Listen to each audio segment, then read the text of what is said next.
So I'm back on with another story time. Yo, so I'm not gonna bombard y'all with all these stories or whatever, but I at least wanted to finish the one where I went to barber school, and it wasn't really about the fact that I went to barber school as it was the fact that I got a student loan on my credit report from a real shady ass school. All right.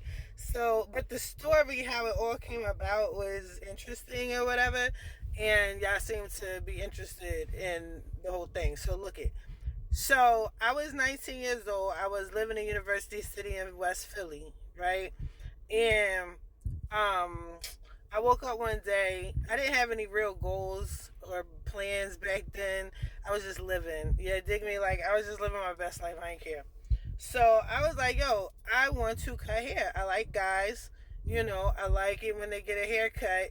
Let me fucking be a barber. I don't know. So I walked from West Philly, University City, all the way down to Center City. If you're from Philly, you know what that distance looks like on foot.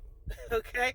So it was summertime, but it was cool. So I went there, I was like, hey, I want to cut hair. And then they were like, all right, sign all these papers. And it was just me. You know what I mean? I'm 19 years old, I don't know anything. And I'm like, if this is what I have to do, then cool. Signed all the papers, went home, walked back home, and then I got a phone call. And they were like, yeah, come back. You've been approved. Boom. Came back the next day. Got approved. Boom. Got my bag. Whatever. Whatever. Took my bag. Went back home. So it had like all my shears and clippers in it and all that. You know what I mean? So I just instantly, imagine, I've never cut anybody's hair a day in my life. Yo, so I'm telling everybody, like, I'm good at sales, right? So I'm telling everybody, yeah, yeah, I'm a barber. And to be a 19-year-old female barber, yo, I knew it was going to be hitting. So I'm telling everybody that I cut hair. This is even before I even started school. So I'm starting to get clientele, whatever. But you never hear anything about that student loan from that point forward. Well, maybe your teacher, like your teacher might say, like, you got to get clientele, get some bread so you can pay back your student loan. But it wasn't resonating with a lot of us because a lot of us were reckless. You know what I mean? Either they were already barbers in the hood and they just were there to get their license, or, we were just distracted or whatever. We were all pretty young, 19, 20, 21, 22, whatever. So, cool. So I'm there. It was only there for 4 months. I had my homeboy there. His name was Frankie, I think his name was. And we used to be in the back of the class cutting up. Frankie knew how to cut hair. I didn't. So he should show me some stuff here and there, whatever. So time went on. And then I was like, let me get some customers. So I started cutting hair at home, charging people like, I didn't even know how much you charge for a haircut. So if I'm in my mid 40s now, and I was 19 back then, you tell me how much haircuts were, because I don't know. Everybody know how much haircuts were back then, let me know. But anywho, so what was that, 98, 1998, 1999, how much were haircuts for guys? So anyway, I was charging like 30 $30. I was charging like $25, $30, and I didn't know anything. I didn't know how to cut. I didn't know how to do a fade. I thought my shape ups were on point. This is when people used to have the Beijing.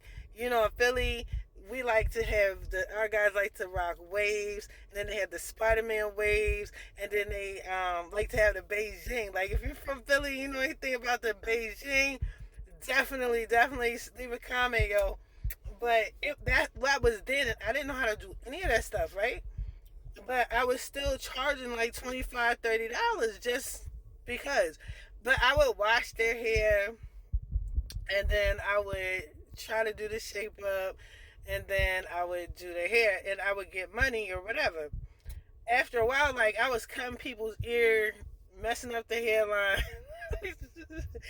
I was not meant to be a barber, and I came to realize that after I cut up a few people. Then my godson's mother, me and her, like she always kept a short cut. You know what I mean? You know how like T-Boss has a fade in the back. Well, back in the day she had a fade in the back, and then she had hair. My godson's mom used to do something like that too. So she was like, "Yo, cut the back of my hair." I was like, "Cool." You know what I mean? I'm not even going to charge you. I ain't going to charge you. You know what I mean? So I cut a big ass bald spot in the back of her head. She was so proud of me, but she didn't know that she had the anglage of where the bald spot was. She didn't see it. She did ask for a mirror. I gave her a mirror, and she looked and was doing all that y'all do after y'all get a haircut. You trying to see the back, and she was very pleased. And she was, "I'm so proud of you." And I was like, "Thank you." And I was like, "I gotta go," like, because I knew her homegirl was coming through, and then I think she told her like, "Since you got a bald spot in the back of your head." Anywho, so I gave up the barber life, and I kept my shears just in case. You know what I mean? And time went on. I moved on in life. I did other things, and then I ran into a girl who was also in barber school, but she had like a bunch of brothers, and her brothers taught her how to cut hair. So she already knew how to cut hair, but she was going to the school. The school was called Gordon Phillips. She was going to school to get her actual license so she could be legit.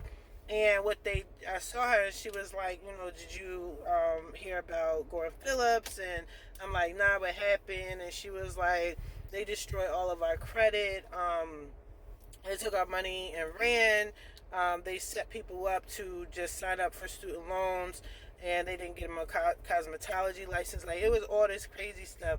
And again, back then, I didn't know anything about credit repair. I didn't know anything about anything. So I was like, man, that's messed up. Sure enough, it was on my credit. It was on my credit, and then I think they did some stuff where they were taking people's they were taking their income tax checks. Yeah, it was crazy. It was bananas. And then people tried to sue the dude, the owner, Gordon Phillips, and they couldn't find him. It was crazy. But yeah, that joint was on my credit for some years. And then one time it was there. I want to say it was there for at least, 4 or 5 years.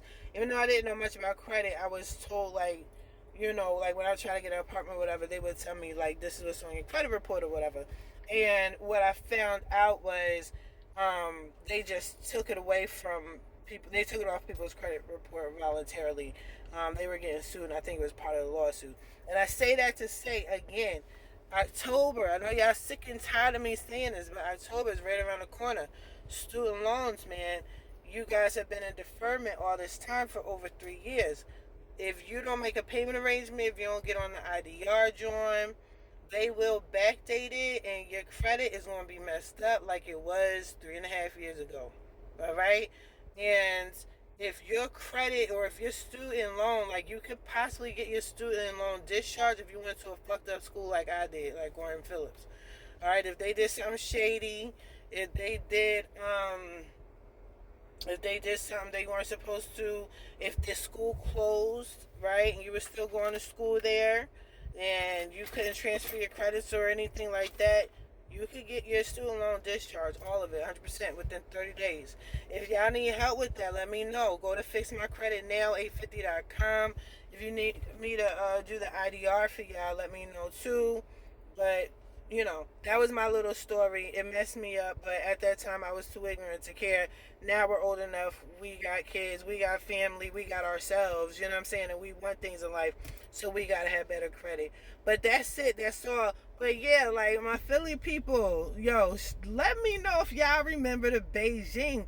Like, I can't be the only one thinking that. Like, it's the Beijing, the Spider-Man joints. Even if you're from New York, New Jersey, like, the waves, the spinners.